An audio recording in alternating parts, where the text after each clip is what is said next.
Niños escritores y el tonto en el centro del círculo.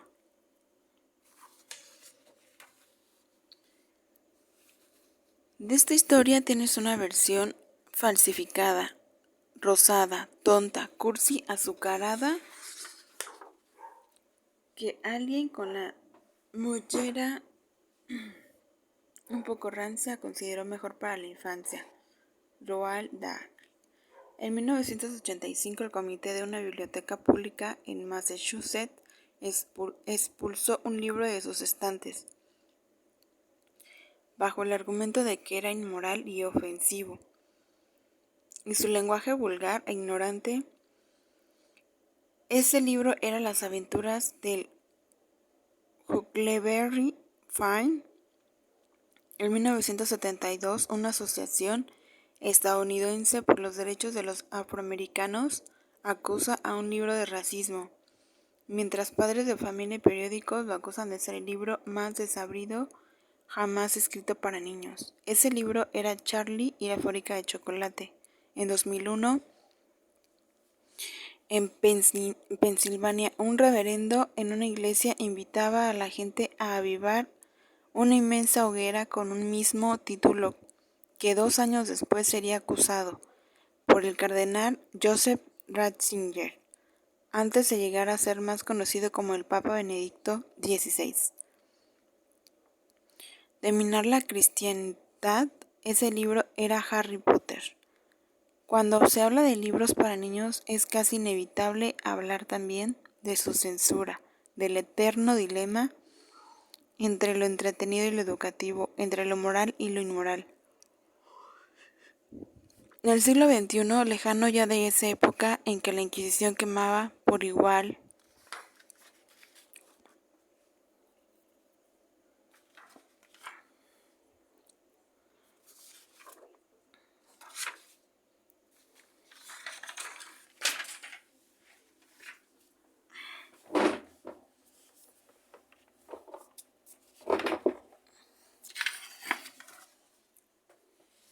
a los libros y a sus autores, este sin embargo sujeta a nuevas formas de restricción y censura que en gran medida conciernen a las lecturas para niños y jóvenes y a cómo éstas deben ser escritas, corregidas, elegidas, publicadas y publicitadas. En Aprendiendo a leer, Bruno Bettelheim y Karen Ceylan afirman que la educación se ha convertido en la mayor empresa de nuestra sociedad. Agregan también que aprender a leer tiene una importancia tan grande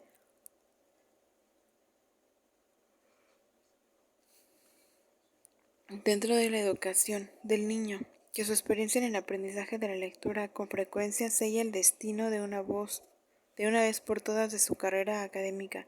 La lectura es de vital importancia para niños y jóvenes que comienzan a adentrarse en ella, y la elección de los libros que estos nuevos lectores deben conocer es una tarea movediza, en la cual están involucrados tanto escritores, editoriales, instituciones escolares, organismos de gobierno, así como padres de familia. En defensa de la libre expresión, la American Library Association, creada en 1876 y en constante transformación desde entonces, está dedicada actualmente, entre otras cosas, a difundir y a contrarrestar los intentos de prohibición de libros por parte de diversos grupos alrededor del país y del mundo, entre los cuales están grupos religiosos, políticos, gubernamentales, consejos escolares y padres de familia, según la recopilación de casos publicados en los medios y de denuncias individuales que conforman las bases de datos de la ALA. El grupo que más intenta año con año retirar libros de las bibliotecas escolares y de los salones de clases es el de los padres de familia. Pero un dato aún más interesante es que entre los libros en constante riesgo, no tanto de las llamas como de los estantes cerrados, existe una coincidencia de títulos entre los más populares y más leídos por los niños y los más censurados por los padres. Y es verdad que a nivel mundial constantemente se insiste en los bajos índices de lectores jóvenes y en la competencia que los libros tienen con los nuevos medios de comunicación. También es verdad que nunca antes en la historia se había leído tanto y que nunca antes tantos niños habían tenido acceso a la lectura, además de tener mayor libertad y variedad para escoger sus propias lecturas en busca de sus propios gustos y placeres. Y para los censores todo placer es sospechoso. En la lista de libros más frecuentemente retados, challenged, en el sentido que han sido blanco de intentos de prohibición o restricción, 3 autores y sus obras llaman la atención por coincidir su popularidad con la controversia que provocan las aventuras de Huckleberry y Find the Mark Twain. Uno de los clásicos más vendidos año con año es también desde su publicación hasta nuestros días uno de los libros más censurados por padres de familia quienes los acusan de lenguaje incorrecto, racismo, ser inapropiado para niños, de tener una visión inadecuada de la religión y de la vida. A su vez, uno de los más famosos autores de literatura infantil, el inglés Roald Dahl, tiene sin interrupción el lugar en la lista de la ELA regularmente por 3 de sus obras: James y el durazno gigante, Charlie y la fábrica de chocolate y las brujas, las cuales son acusadas regularmente de racismo, de misoginia, de violencia e incitar a los niños a huir de casa y a vengarse de los adultos. Y por supuesto, al tercer caso es la saga para niños más rápidamente vendida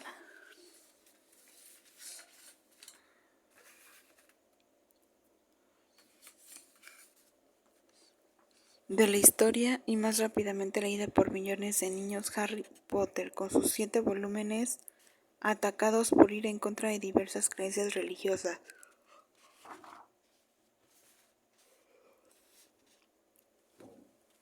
por incitar a los niños a desobedecer a los adultos, a romper las reglas, por promover la brujería, el ocultismo, el satanismo. Así continúa la lista. Y si no es un ismo, es el otro. Si a los niños les gusta tanto un libro, se vuelve sospechoso de inmediato. Afirma sobre la censura de libros infantiles otra controversial y exitosa autora estadounidense de cuentos para niños, Judy Blume. Are You There World? It's Me, Margaret Dyer Eyres. Actualmente está casi garantizado que en cuanto un libro se vuelve popular, se convierte en blanco de controversia, pero si se vuelve popular entre niños y jóvenes, se convierte en blanco de la censura. Otros libros de gran popularidad entre niños y jóvenes y en constante batalla contra los censores son varios de J.D. Salinger por mostrar una filosofía pobre de la vida, por lenguaje inapropiado y violencia, El mago de Oz de Frank Baum, Peter Pan de Carlo Collodi y Cómo matar a un ruiseñor de Harper Lee, entre Cómo matar entran dentro de esa categoría por sugerir a los niños huir de casa, racismo y lenguaje inapropiado. Asimismo, varios libros para niños de Judy Blume por sexualidad explícita y lenguaje inapropiado. Y no son excepción algunos libros con títulos tan sugestivos como Daddy's Roommate, 1991 de Michael Walwhite, Heather Has You Got Mummies, 1989 de Leslie Newman, y It's Perfectly Normal, 1994 de Robbie Harris, por hablar explícitamente de la homosexualidad. A la censura, que por lo general busca extensos e intrincados argumentos en contra de sus objetivos, parecen concernirle en realidad muy pocos temas.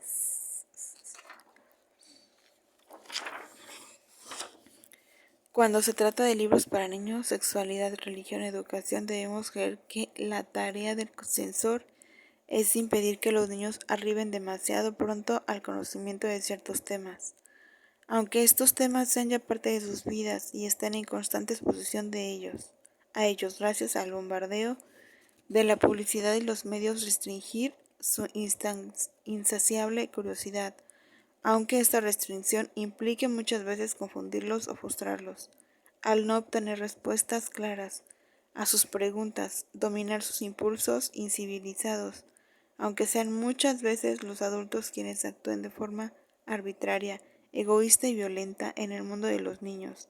La censura es, pues, para su protección, pero protección de que si no de una circunstancia, de una construcción un tanto inaccesible y sofista, de un monstruo en el closet. Los argumentos del censor, siempre sospechosos por su incapacidad para delimitar con claridad su objetivo, parecen menos al niño que al adulto, protegerlo de la risa, la burla, la mirada inquisitiva del niño, que al observar al adulto sin tapujos cuestiona sus costumbres y creencias más arraigadas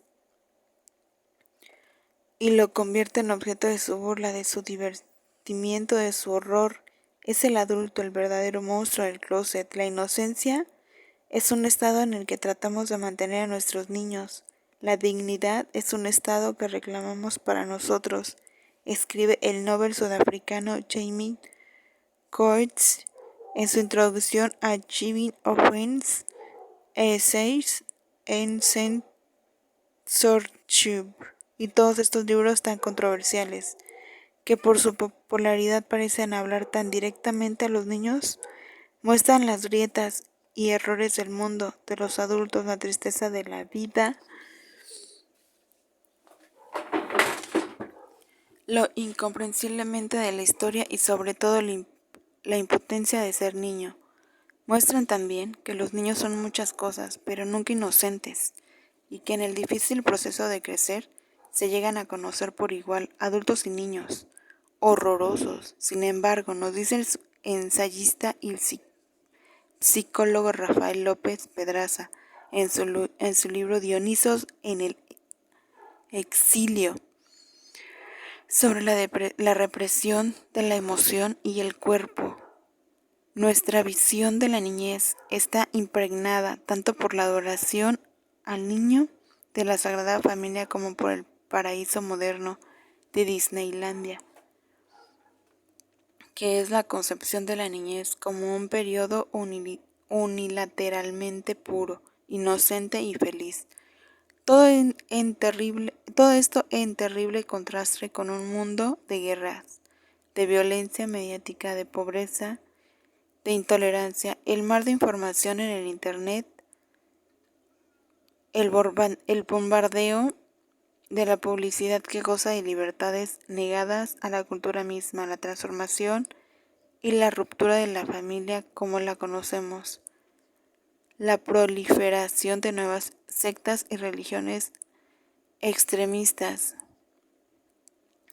son solo parte del contexto en que los niños y los nuevos lectores crecen buscando sus propios valores, sus propias ideas y su lugar en el mundo. El censor académico, religioso, moralista, al tratar de poner una venda en los ojos de los demás, se convierte en el verdadero vendado, explica Jamie Coates, con una excelente metáfora prestada de Erasmo. Se convierte en el tonto, en el centro del círculo, que con ojos vendados tropieza y avanza titubeando, mientras todos ríen y lo esquivan. Padres de familia aún claman que en las escuelas no se les inculca a los niños el hábito de la lectura. Sin embargo, si un libro se vuelve en extremo popular para los niños, viene de súbito la sospecha. ¿Es apropiado ese libro? En países como Estados Unidos, Canadá,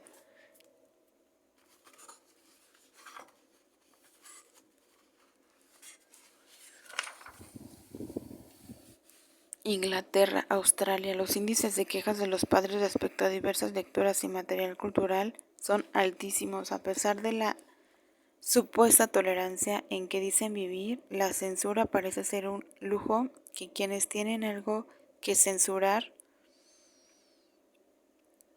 En México, donde la cultura y su difusión están en constante batalla de supervivencia, los casos de intentos de censura son menos, no porque haya mayor tolerancia, sino porque hay mucho menos acceso a la lectura y a los libros, menos reflexión en torno a lo que se lee o debería leerse, pero cuando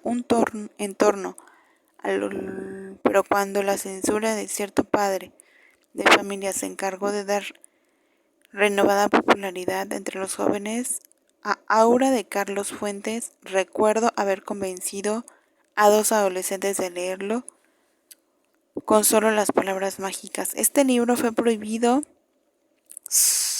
en lenguas en algunas escuelas, y cuando los libros de biología de la SEP, los cuales hablaban abiertamente de la homosexualidad, causaron un escándalo en la extrema derecha religiosa, no pude evitar recordar esa otra metáfora que menciona Coates. El censor que pronuncia una sentencia es tan ridículo como un hombre que trata de evitar una erección. En la actualidad se sigue condenando a las llamas a miles de libros por fortuna, ya no a sus autores. Christine Annie Biex, escritora y periodista, en su ensayo Book Burning Failing Flames of Censorship, insiste en que no debe subestimarse ningún intento de censurar, prohibir, quemar libros. Los libros alimentan nuestra curiosidad, la censura de libros alimenta la anarquía, y concluye que hay que leer todos los libros prohibidos que sea posible. Probablemente cuando revisen la lista descubrirán que ya han leído algunos. La vida es un teatro, metáfora arraigada en nuestra visión del mundo, y mientras que el papel